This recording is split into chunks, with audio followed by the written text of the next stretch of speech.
The Galactic Union was old. It was so old that its history was mostly dust and digital ghosts. For thousands of years, the different alien races of the Union had lived by a certain set of rules. They believed they knew everything about the universe. They had mapped the stars, harnessed the power of suns, and cataloged every living thing. In the grand libraries of the planet Xylos, there were stories of a race called humans. These stories were treated like fairy tales. In the myths, humans were described as creatures of impossible contradictions. They were said to be soft-skinned, but harder than stone in spirit. They were described as kind healers and terrifying warriors. Most modern aliens laughed at these stories.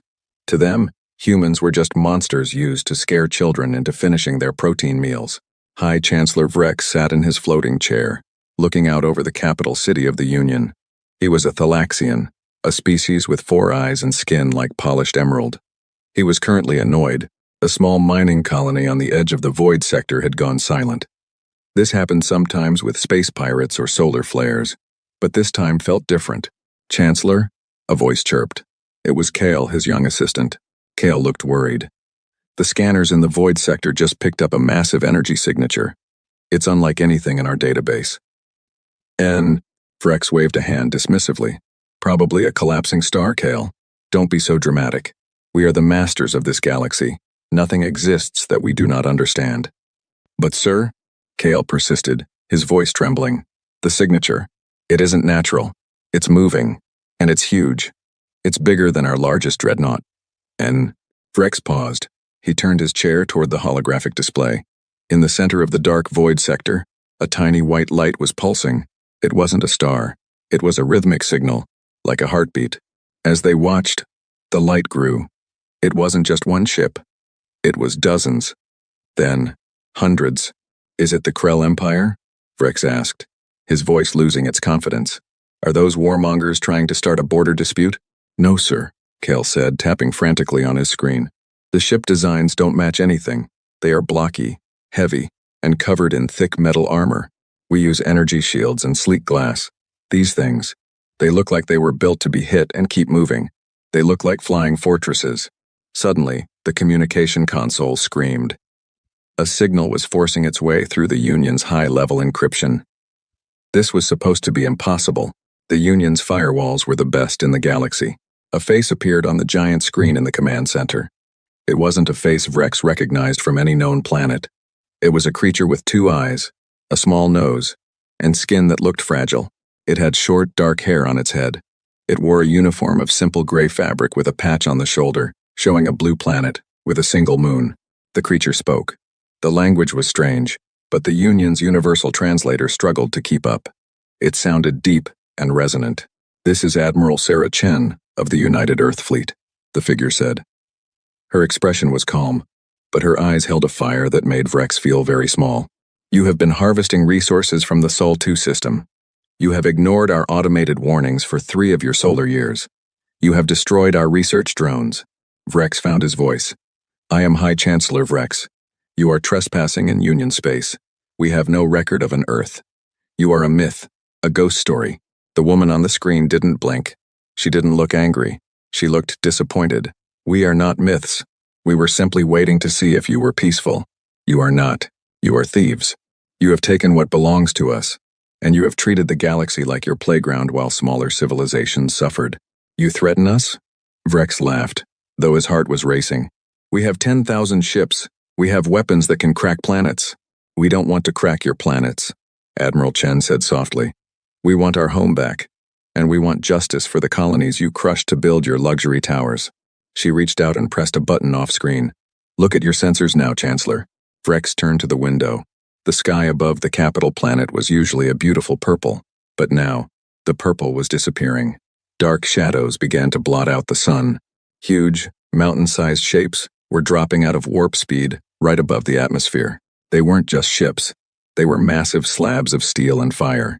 They were so large they created their own gravity, causing the oceans of the planet below to swell in massive tides. The sun was blocked out.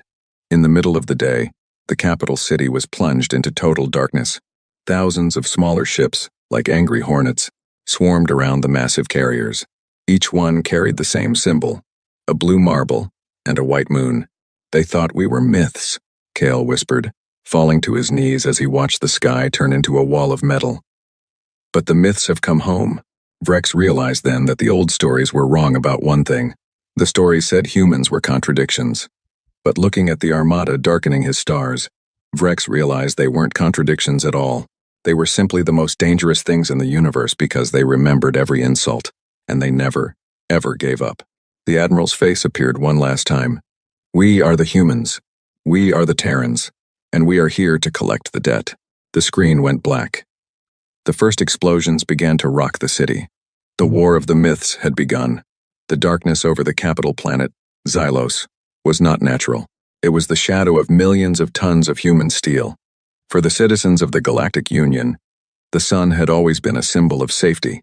Now, that sun was hidden behind the hulls of ships that looked like jagged mountains. On the ground, panic was total. High Chancellor Vrex stood frozen on his balcony. He watched as the Union's defense fleet ships that were considered the most advanced in the galaxy scrambled to meet the invaders. The Union ships were beautiful. They were made of white alloys and glowed with blue energy. They looked like pieces of art. The human ships looked like tools of war. They were painted dull black and gray. They didn't glow. They seemed to swallow the light. Fire all planetary cannons. Vrex screamed into his comms. Destroy them. Wipe this myth from our sky. The planetary defense batteries, huge towers that shot beams of pure heat, opened fire. Bright orange beams slammed into the bottom of the largest human carrier. Vrex waited for the ship to explode. He waited for the humans to scream for mercy. But the explosion never came. The heat beams hit the human ship and splashed away like water hitting a rock. The humans didn't rely only on energy shields.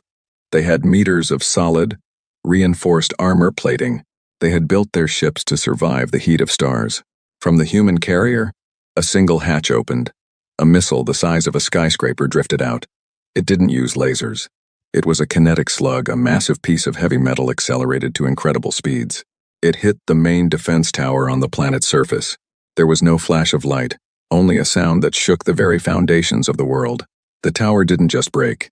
It vanished into a cloud of dust. The shockwave knocked Vrex off his feet. They aren't using plasma, Kale whispered, crawling toward the Chancellor. They are throwing rocks. Very fast, very heavy rocks.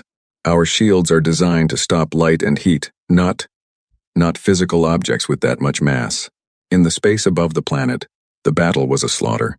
The Union's sleek ships tried to dance around the human fleet, firing their elegant lasers. The humans didn't try to dance.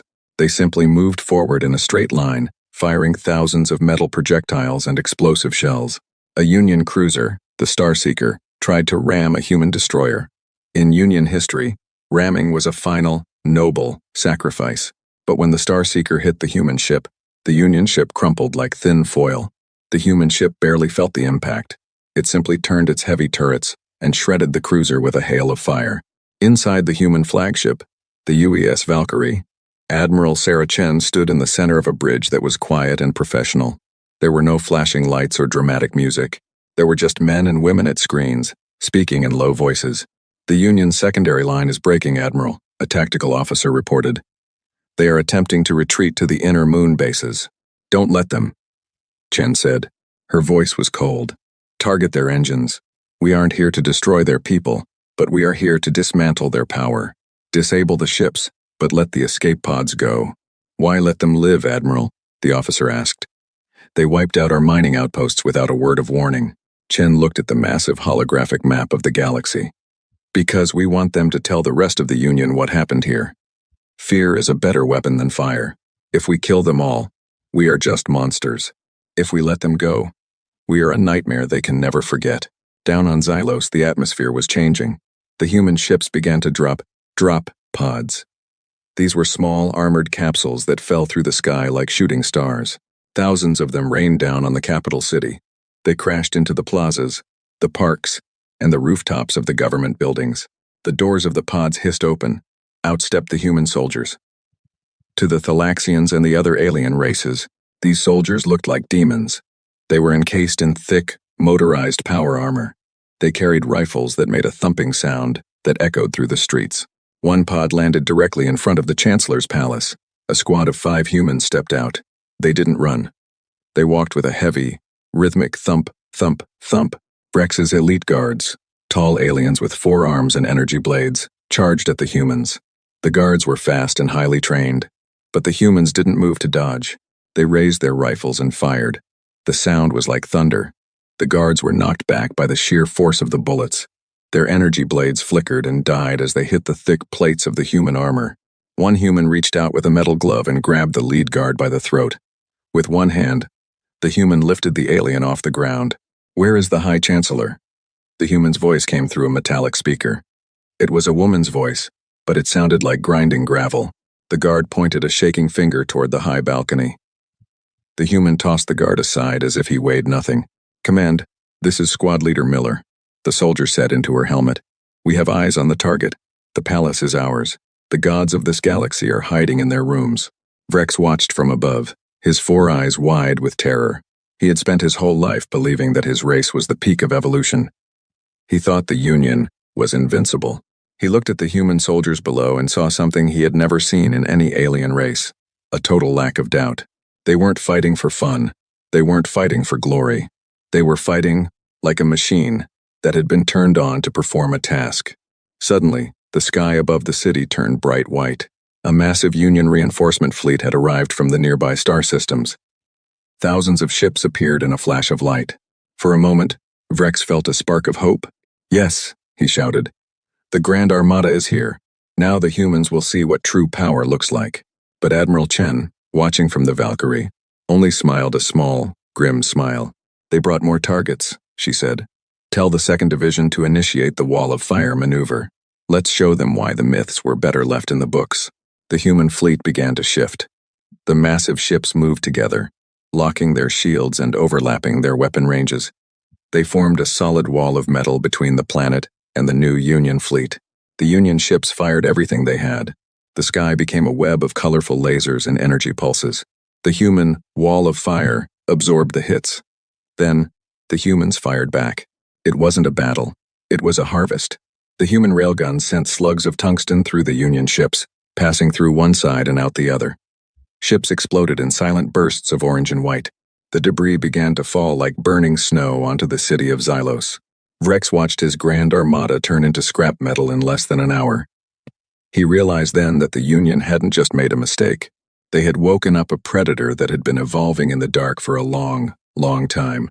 Kale sat on the floor crying. "The stories were wrong, Chancellor," he sobbed. "The stories said humans were half god and half beast." Vrex looked at the human soldiers now breaking down the heavy palace doors. "No, Kale," Vrex said, his voice a whisper. "The stories were right. We just forgot that gods can be angry." The doors to the throne room blew inward. Smoke filled the air. Through the haze, the heavy, metallic footsteps grew louder. The humans had arrived, and they weren't leaving until the galaxy was changed forever. The throne room of the Galactic Union was a place of silence and great beauty. It had floors made of glowing sea glass and pillars that reached up into the clouds. But now, the silence was broken by the heavy, rhythmic thud of metal boots. The smoke from the door's explosion swirled around the feet of the human soldiers as they entered. High Chancellor Vrex stood behind his long, curved desk. His 4 hands were trembling. He tried to look brave, but his emerald-colored skin had turned a pale, sickly yellow. Beside him, Kale was curled into a ball, hiding his face. The human soldiers stopped 10 paces from the Chancellor. They didn't point their weapons at him. They didn't need to. Their presence alone felt like a weight pressing down on the room. The leader of the squad, the woman named Miller, stepped forward. She reached up and unlatched her helmet. There was a hiss of air as the pressure equalized. She pulled the helmet off, revealing a face that was scarred and tired, but very sharp. She had short hair and blue eyes that looked like ice. To Vrex, she looked small compared to the giant armor she wore, but her spirit felt larger than the room. "You are the one in charge," Miller said. It wasn't a question. "I am the High Chancellor of the Union," Vrex said, his voice cracking. "You are committing an act of war. This is a peaceful civilization." Miller laughed. It was a dry, hollow sound. "Peaceful? We found the ruins of the Zith outposts. We found the mining camps on Ceres 4. You didn't give them a choice. You told them to leave their homes or be erased. When they stayed, you turned your lasers on families. We saw the recordings." Vrex opened his mouth to argue, to say that those were necessary reallocations of resources. But the words died in his throat. The human was looking at him not as a leader, but as a bug she was deciding whether or not to step on. "We aren't here to play politics," Miller continued. "Admiral Chen is coming down. She wants to see the face of the man who thought humanity was a fairy tale." Outside the palace, the city of Xylos was changing. The human armada didn't just stay in the sky. Massive transport ships, shaped like giant boxes, began to land in the public squares. Instead of soldiers coming out, these ships opened their sides to reveal engineers and machines. The humans began to dismantle the Union's communications towers. They didn't destroy them.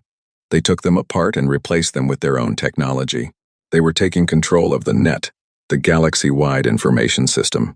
Every screen on every planet in the Union began to flicker. Suddenly, the image of the human fleet appeared on billions of screens across 1,000 worlds. The aliens of the Union, the bird-like avions, the rock-skinned Goras, the liquid-bodied Hydros all stopped what they were doing. They watched in horror as the invincible capital of Xylos was occupied by creatures from their oldest nightmares. Back in the throne room, a small, sleek craft landed on the palace balcony. The door slid open, and Admiral Sarah Chen stepped out. She wasn't wearing power armor. She wore a clean, dark blue uniform with gold pins on her chest. She looked like a teacher or a judge, not a warrior. She walked past the armored soldiers and stood directly in front of Rex. She was much shorter than the Thalaxian Chancellor, but she didn't look up at him. She looked through him. "The Union is finished, Rex," Chen said quietly. "You can't mean that," Rex pleaded. "We have thousands of systems. Our economy runs the galaxy. If you destroy us, the galaxy will fall into chaos." "We aren't destroying the galaxy," Chen corrected him. "We are firing the management. Your Union was a club for the rich and the powerful. You let the outer rim planets starve while you built towers made of glass and light. We've spent the last 50 years watching you from the shadows. We've been building, learning, and waiting." "Why now?" Rex asked. "If you were there all along, why show yourselves now?" Chen leaned in closer. "Because you touched our children. One of your scout ships fired on a human colony transport 6 months ago. You thought it was just a primitive ship. You killed 300 people who were just looking for a new home. In that moment, humanity stopped being a myth. We became a shadow that follows you." Rex felt a cold chill. He remembered a report about a minor skirmish with an unidentified vessel. He had signed the paper without even reading it. To him, it had been a footnote. To the humans, it was a declaration of total war. "What do you want?" Vale whispered from the floor. Chen looked down at the young assistant. Her expression softened for a tiny second. "We want a new union, one where the myths sit at the head of the table. We are going to reorganize your military. We are going to redistribute your hoarded energy cells. And we are going to make sure that no ship ever fires on a civilian vessel again. The other races won't follow you," Rex hissed, his fear turning into anger. "They will rise up. They will fight you." "Will they?" Chen asked. She signaled to her officer. A screen lit up in the room. It showed live feeds from other Union planets. On the planet of the Goras, the local people weren't fighting the human landing parties. They were standing back, watching in awe as the humans handed out food and medicine that the Union had been withholding for years. On the Avion homeworld, the humans were unlocking the prisons where political rebels had been kept for decades. "You ruled through fear and secrets," Chen said. "We are ruling through strength and truth. Most of your subjects are glad to see you fall." Rex slumped into his chair. He realized the humans hadn't just brought guns and ships. They had brought a different way of living. They were organized. They were efficient. And they were incredibly focused. "Take him to a holding cell," Chen ordered the soldiers. "Treat him well, but make sure he can see the screens. I want him to watch his empire turn into a memory." As the soldiers grabbed Rex's arms, he looked at Miller, the soldier who had first entered. "What are you?" he asked.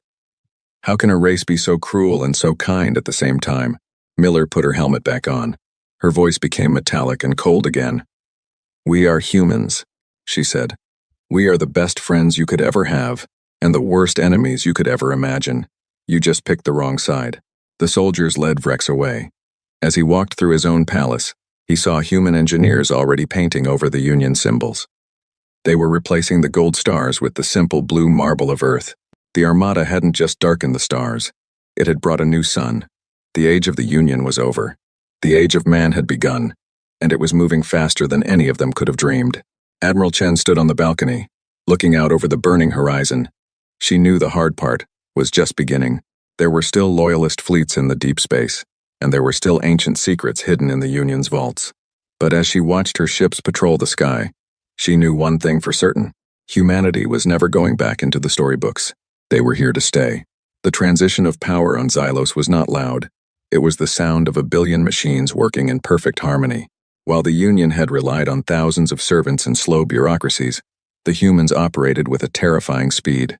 Within 48 hours of the capital's fall, the humans had established a logic grid over the planet. Every transport, every power plant, and every water filtration system was now being monitored by human artificial intelligence. In the lower levels of the palace, which had been converted into a high-tech command center, Admiral Sarah Chen stood before a map of the galaxy. The map was mostly red, the color of the Galactic Union, but blue dots were spreading like a virus across the stars. These were the human strike cells. "Report," Chen ordered.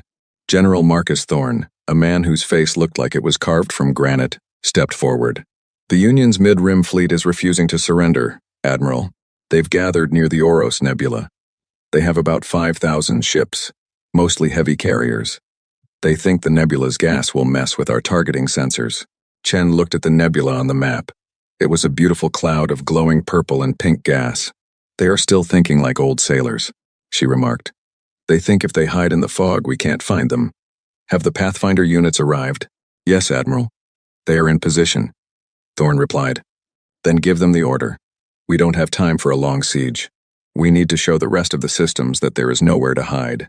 While the generals planned the war, the common people of Xylos were experiencing a strange new reality.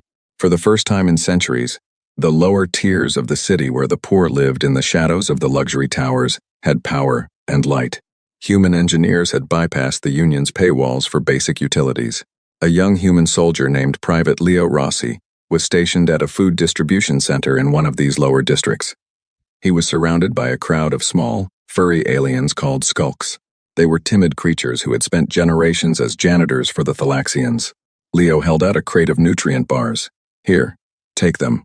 It's better than that gray sludge you've been eating," he said, his voice softened by the suit's translator. One of the skulks, an elder with graying fur, looked at Leo with wide eyes. "Why do you do this?" "In the stories, humans eat the hearts of their enemies." Leo chuckled, the sound echoing in his helmet. "The stories were mostly wrong. We don't want your hearts. We just want a galaxy where people can eat without bowing to a chancellor. Just stay calm, stay out of the way, and things will get better." The skulk took the crate, his hands trembling. "You are powerful," the alien whispered. "But the Union has a secret. In the Oros Nebula, they have the World Eater. If you go there, you will die." Leo froze. He tapped his comms. "Command, this is Rossi at Sector 4. I've got local intel about a World Eater weapon at the Oros Nebula. Does that mean anything to us?" The response from the UES Valkyrie was immediate. "Copy that, Private. Scanning archives." Up in the Oros Nebula, the Union's last stand fleet was waiting. Admiral Krell, a fierce warrior with scales like iron, stood on the bridge of his flagship. Behind him, hidden deep within the thick gas of the nebula, was a massive structure. It wasn't a ship. It was a giant ring, miles wide, pulsing with a sickly green light. It was a gravity well generator. If activated, it could collapse a star, turning it into a black hole. It was a forbidden weapon, built in secret by the Union's ancestors. "The humans think they have won because they have better metal," Krell hissed. "But they do not know the ancient powers. When their armada enters the nebula, we will trigger the ring. We will lose this sector, but the human fleet will be crushed into a single point of nothingness." "Sir," a technician shouted. "Human signatures detected. They are jumping in." Krell grinned. "Let them come.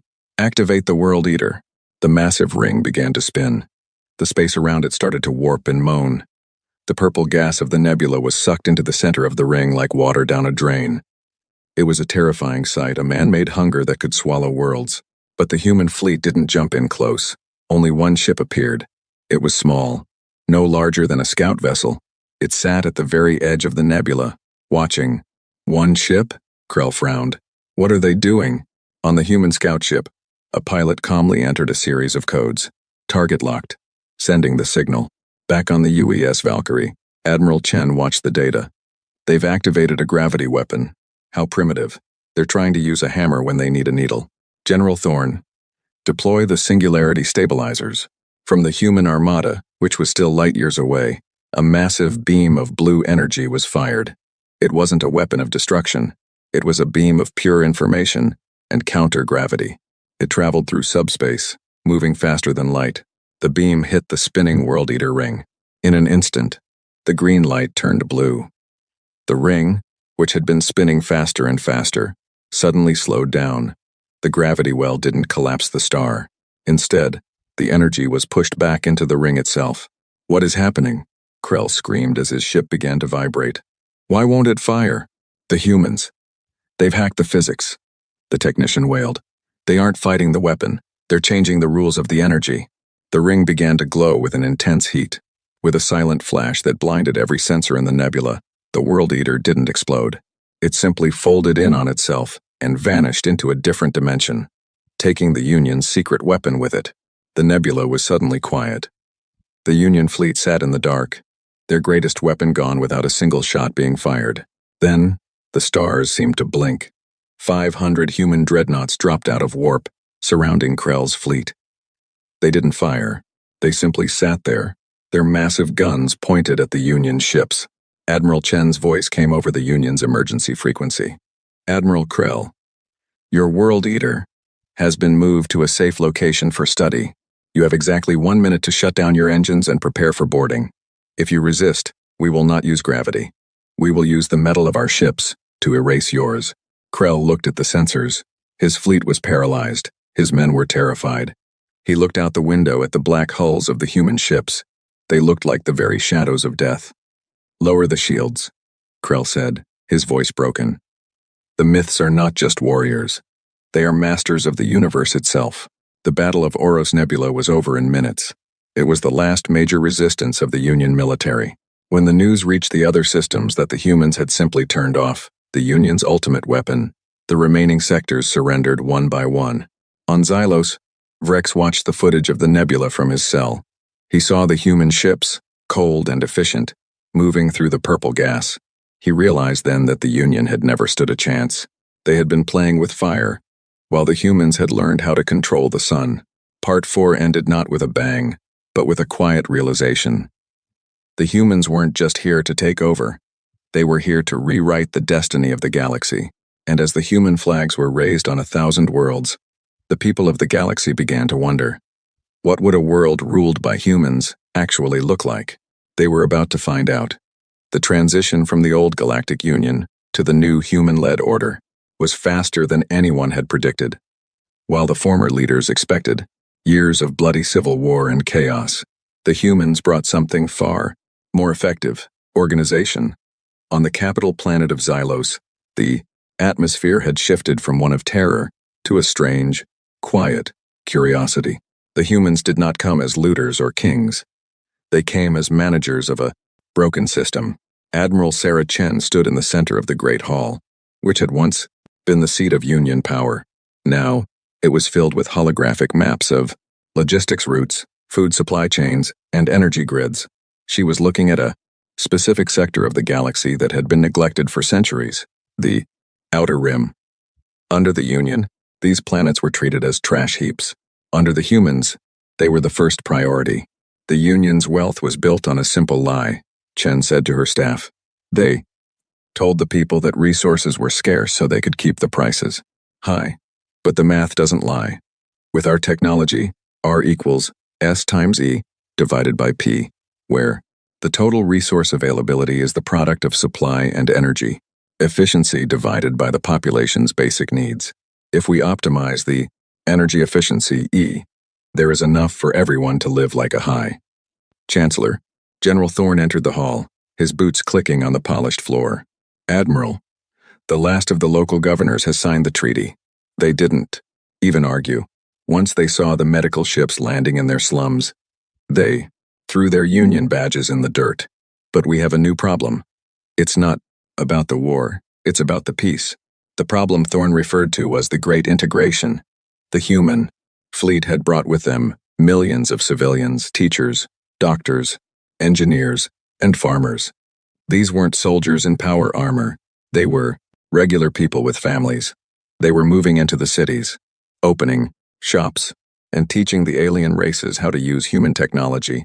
For the first time in history, the myths were walking the streets, buying fruit from skulk vendors and sitting in parks with Thalaxian students. On the streets of the lower tiers, the change was visible. Private Leo Rossi, now part of a peacekeeping unit, was helping a group of young aliens fix a broken water pump. He wasn't using a weapon, he was using a multi-tool. The aliens watched him with wide eyes. To them, he was still a giant from the stars, but a giant who knew how to make the water flow again. "You're not like the stories," a young Thalaxian girl said, her 4 eyes blinking in sync. "The story said you came to eat the light of the stars." Leo laughed and handed her a small metal device. "We don't eat light, kid. We just figured out how to share it. Here, this is a solar cell. Put it on your roof, and you'll never have to pay the union tax for power again." However, while the common people were finding peace, the old elites were plotting. In a dark corner of the galaxy, a group of former Union admirals and chancellors gathered in a secret station. They could not accept a world where they were not the masters. They saw the human kindness as a weakness. They thought that because the humans were helping the poor, they had grown soft. "They think they can buy this galaxy with bread and medicine," hissed a Sao, former High Counselor. "They have forgotten that power is taken, not given. We still have the Black Sun fleet. 500 ships hidden in the dark matter pockets of the Void sector. If we strike now, while they are busy building schools, we can cut the head off their leadership." They didn't realize that the humans were never more dangerous than when they were protecting something they had built. The human armada hadn't left the stars. It had simply moved into a defensive shield wall formation around the colonized worlds.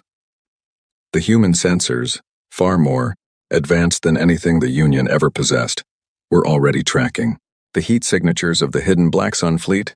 Admiral Chen received the notification on her wrist link. A small red dot was blinking in the Void sector. She didn't look worried. She looked tired. "They just don't learn, do they, Marcus?" she asked Thorne. "Some people only understand the hammer, Admiral," Thorne replied. "Shall I send the First Legion?" "No," Chen said, standing up. "Send a message first.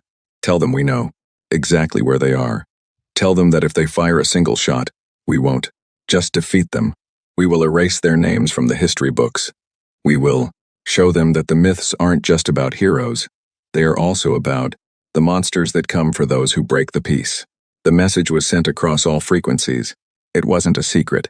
The whole galaxy heard it. It was a promise of total protection for the innocent and total destruction for the tyrants. This was the true power of the humans. They didn't just have the best ships, they had the strongest will. They had decided that the galaxy was going to be a better place, and they were willing to kill anyone who tried to stop them. As Part 5 came to a close, the first Human Galactic Assembly was called to order. Representatives from 1,000 different species sat in a circle, not in a hierarchy. In the center stood Sarah Chen. She didn't wear a crown. She wore her simple blue uniform. The sun rose over Xylos, and for the first time in 10,000 years, the light didn't just hit the high towers. It reached all the way to the ground, where the people were finally, truly free. The Armada was still there, a dark shadow against the stars, but it no longer felt like a threat. It felt like a shield. The message sent by Admiral Chen didn't just reach the hidden rebels. It echoed across every colony, space station, and trade hub in the galaxy. The myth of humanity was no longer a story of ghosts or monsters. It was now a living reality of uncompromising justice. While the first Human Galactic Assembly began its work on Xylos, the rest of the galaxy watched to see if the humans would keep their word.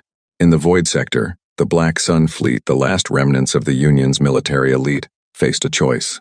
Their leader, High Admiral Krell, stood on the bridge of his cloaked dreadnought, staring at the long-range scans. He had 500 ships, all equipped with dark matter weapons that could bypass traditional shields. He had spent his life believing that strength was the only truth. "Sir," his tactical officer whispered, "the human message is being broadcast on a loop. They have identified our exact coordinates in the dark matter pocket. Their targeting locks are active. Krell gripped the edge of his console. He had expected the humans to be distracted by their schools and their food lines. He had expected them to be soft, but the humans weren't distracted. They were multitasking. They were building a future with one hand and holding a sword in the other. They are bluffing, Krell hissed. They cannot protect 1,000 worlds and fight us at the same time. Prepare the dark matter cannons. We strike the Xylos assembly directly. If we kill their admiral, their new dawn will turn into a long night. But Krell had fundamentally misunderstood human history. Humans didn't rely on a single head to lead them. Quote, they were a species built on the idea of the collective will. As the Black Sun fleet began to power up their engines, the space around them didn't just ripple, it shattered. Instead of a fleet of ships, the humans sent phase pods. These were tiny, unmanned drones that moved between dimensions. They didn't fire lasers. They simply attached themselves to the engines of the Black Sun ships.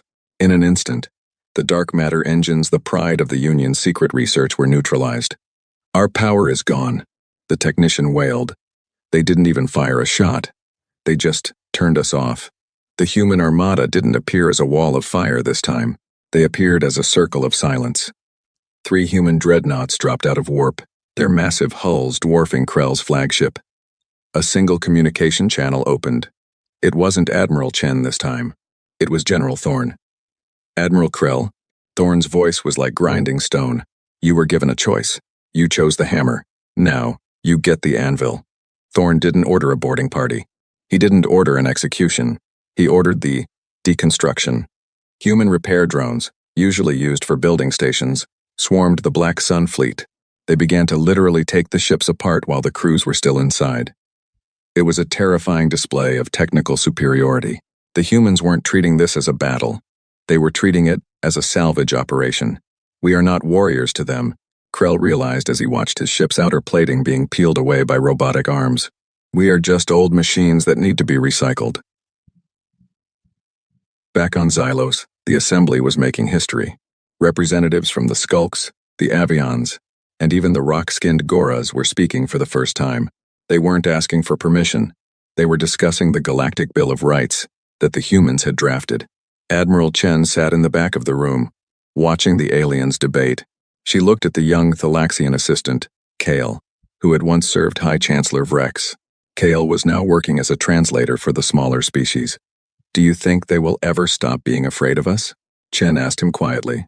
Kale looked at the humans stationed around the room. They weren't in power armor today, but they still looked formidable. The fear will stay for a long time, Admiral, Kale admitted, but for the first time, the fear is mixed with something else. Hope. Under the Union, we knew exactly what would happen to us if we failed. Under you, we don't know what will happen. That uncertainty is the first true freedom we've ever had. The news of the Black Sun fleet's recycling reached the assembly by midday.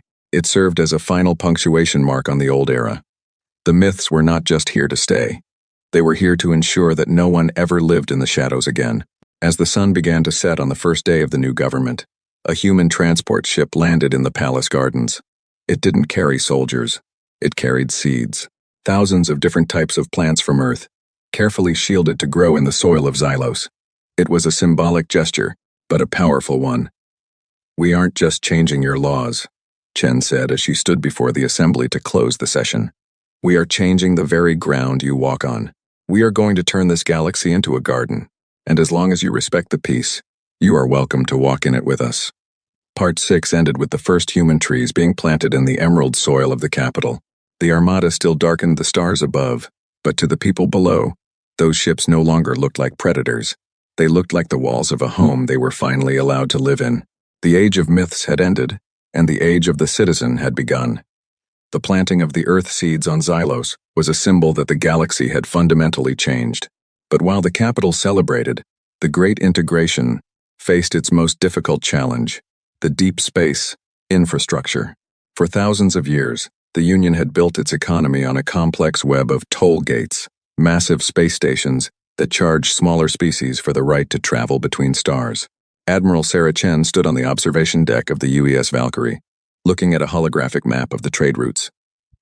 The toll gates are the last chains of the old regime, she told General Thorn. As long as someone has to pay to move from one sun to another, they aren't truly free.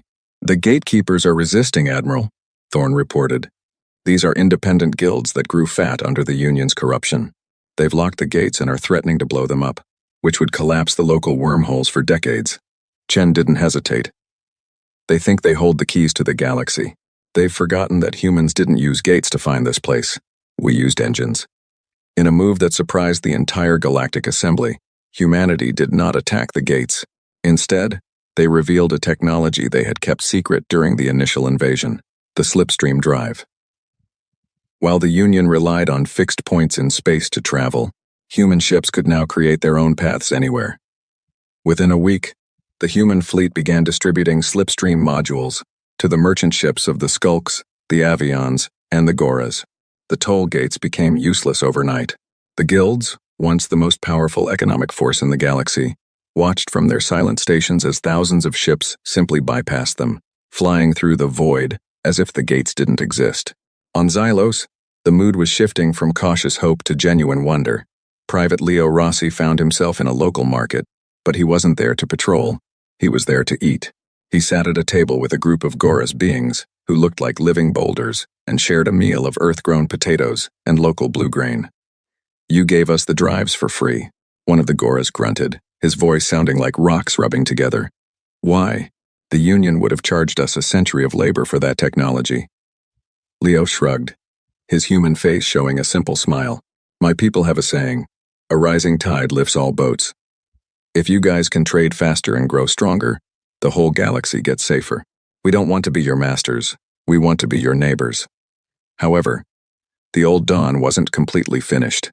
Deep in the archives of the palace, the former assistant Kale discovered something terrifying. He brought the digital file directly to Admiral Chen. "Admiral, the Union wasn't just a government," Kale said, his four eyes wide with panic. "It was a shield. The void sector where you found the Black Sun fleet. It wasn't empty because of the Union. It was empty because of them." He opened a file titled Project Silence. It contained ancient sensor data of a machine intelligence from outside the galaxy, a swarm that consumed all organic life. It, too, encountered. The Union had been paying a tribute of energy and resources to the edge of the galaxy to keep the swarm asleep. By stopping the Union's resource harvesting, the humans had inadvertently stopped the tribute. "The swarm is waking up, isn't it?" Chen asked, her voice remaining calm even as her heart raced. "The sensors at the edge of the galaxy are already turning red," Kale replied. Chen looked out at the darkening stars. The Armada that had once seemed like a force of conquest now had a new, much larger purpose. She tapped her comms. "General Thorne, cancel the shore leave. We have a debt to the galaxy that we didn't know we owed. Tell the fleet to prepare for long-range interception. The myths are about to face a nightmare." The news didn't cause a panic on Xylos, because the humans didn't let it. Instead of hiding the truth, Chen addressed the assembly. "The Union paid for peace with fear and blood," she declared. "Humanity will pay for it with steel and courage. We aren't going to send tributes to the dark. We are going to send the Armada." As Part 7 drew to a close, the massive black ships began to lift off from the planets they had just liberated. They weren't leaving. They were moving to the front lines. The people of the galaxy watched them go, realizing that the darkness of the human ships was the only thing standing between them and total extinction. The true test of the human spirit was no longer about ruling, it was about surviving. The departure of the human armada from the core worlds was a sight that no one in the galaxy would ever forget.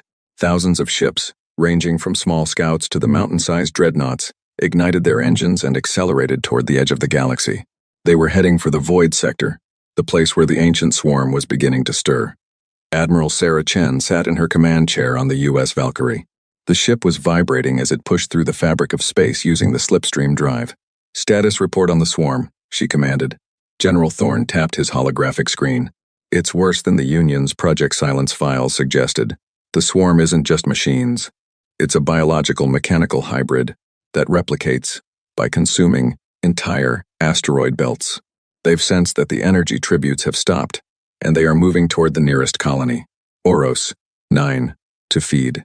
Oros 9 was a mining world populated by the rock-skinned Goras. Under the Union, they had been slaves, but under the humans, they were now citizens. Chen knew that if the swarm reached Oros, 9, it would be a massacre. "Prepare the Sunbreaker array," Chen ordered. "We can't just shoot them with railguns. There are too many of them. We need to create a barrier they cannot cross."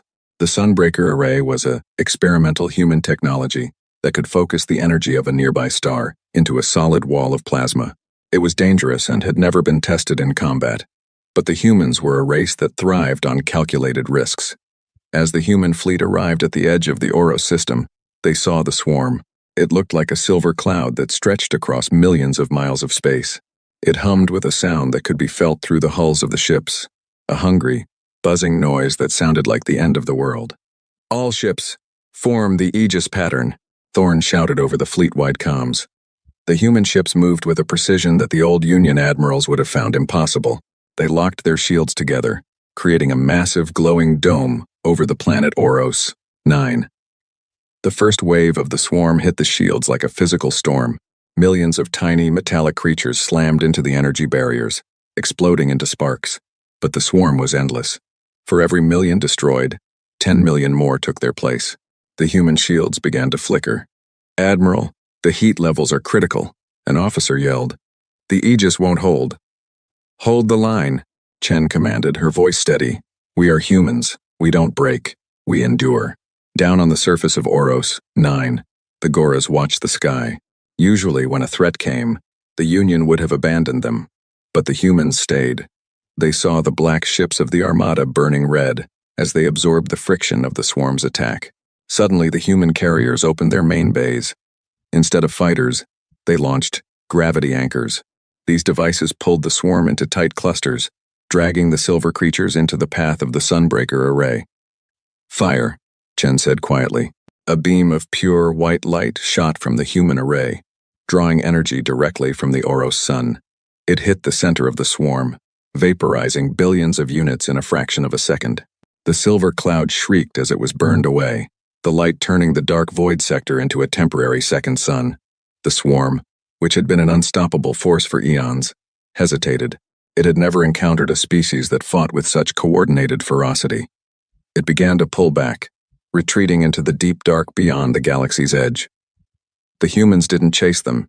They stood their ground, their ships scarred and glowing from the heat. They had saved Oros, 9, but they knew this was only the first skirmish. "They'll be back," Thorne said, looking at the scanners. "Let them come," Chen replied. "We've spent our whole history fighting each other. Now, we have something worth fighting for together." As Part 8 concluded, the news of the victory at Oros, 9 reached Xylos. The people of the galaxy realized that the humans hadn't just replaced the Union, they had replaced the very idea of fear. The Armada still darkened the stars, but for the first time, the darkness felt like a warm blanket protecting the galaxy from the cold. The myths had become the guardians.